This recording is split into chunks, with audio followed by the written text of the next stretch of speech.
Hi. Smart cities and smart buildings are really not about the cities and the buildings per se. What it's really about is about the people and letting them make smarter decisions. So we are Naveen and Daniel from the real-time intelligence team from the SAP Research Lab here in Singapore. And we have tried to address a problem in this hackathon that we all face very often, which is how do you get a taxi when you really need it? For example, after a crowded event like this one, right?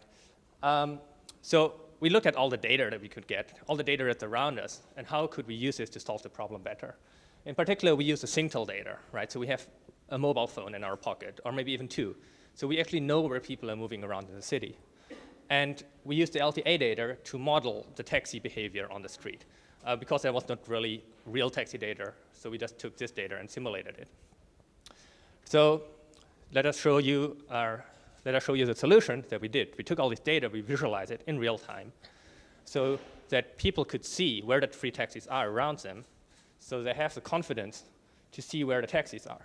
So on the right side, we should see dots moving around the screen. The green dots are free taxis, and the red dots are the busy taxis. And on the left side, you see all these heat maps patterns here that show you where the people are. So a lot of crowded people in your area, no free taxis, that's probably tough. Maybe you just go to the Starbucks. A lot of free taxis, okay, great, you're good.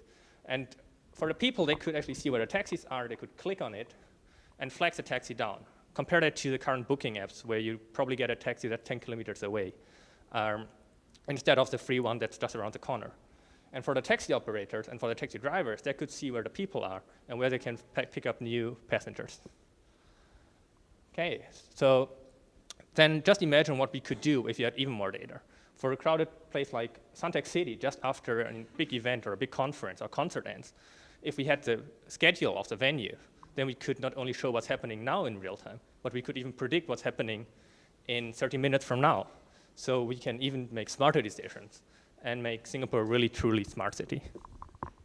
And we have even implemented this on the mobile already. So we could not show that it's a huge screen at Suntec, but you could have it with you anywhere, anytime in your pocket. Thanks.